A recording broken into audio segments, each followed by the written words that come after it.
Hello, everyone. My name is Catherine Russell, and today I'm going to be talking to you guys about ethics. So, what is ethics? Ethics is the study of morality.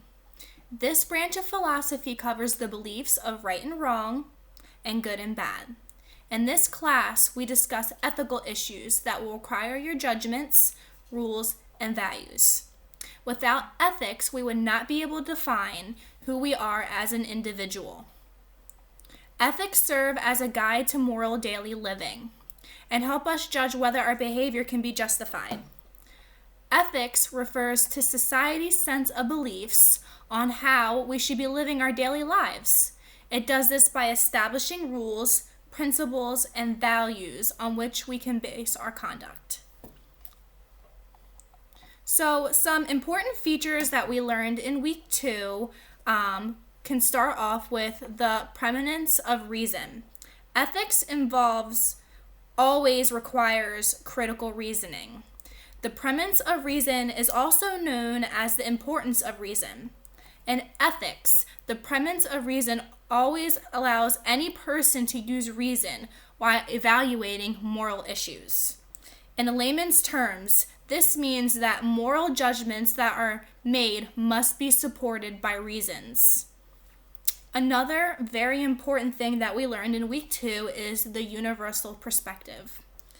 This requires moral judgments by following the principle of universality. This allows one to apply moral statements to other similar situations. Example, do not cheat, do not kill, do not break promises.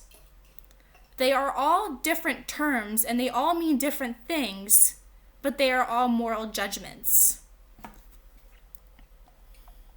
Another thing that we learned in week 2 is the principle of impartiality. So this is based off the welfare and interests of each person should be given the same weight as all others.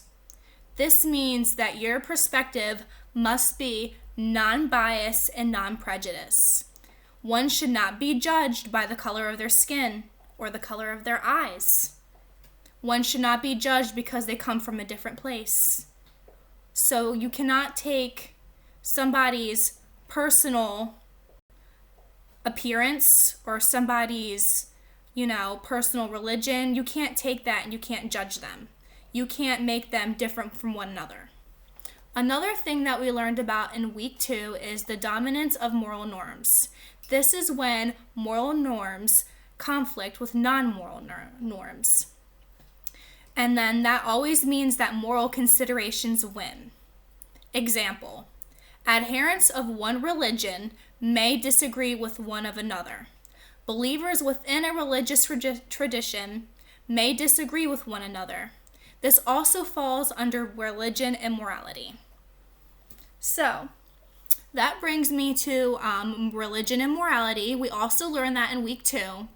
And this can be difficult because there are so many different religions that are out there. And all these religions have different beliefs, and they all have different systems, different traditions, and a lot of times that comes with disagreements between different religions, and they have different traditions, which also may cause disagreements.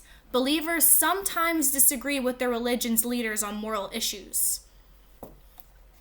Another thing that falls under religion and morality is the divine command theory. This is a meta-ethical theory which purposes that action's status as moral good is equivalent to whether it is commanded by God. So basically, these people are saying that it must be right because the Bible said so. It must be right because God said so.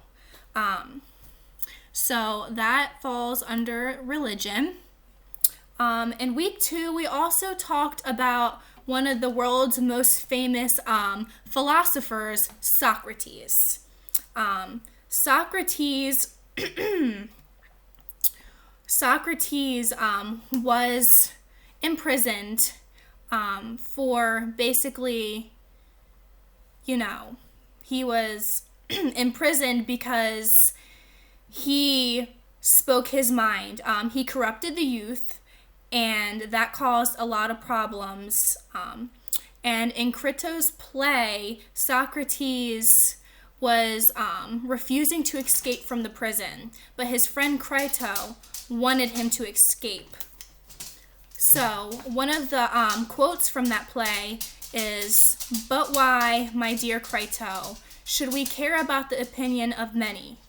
Good men, and they are the only persons who are worth considering, will think of these truly as they happened." Socrates said this because he didn't believe that Crito should think about what other people say. Crito shouldn't do things or do his certain actions because somebody thinks that he should do it. He should do it only because he thinks it's right and not because somebody else thinks it's right. But in that play, Socrates also used his famous method, the Socratic method.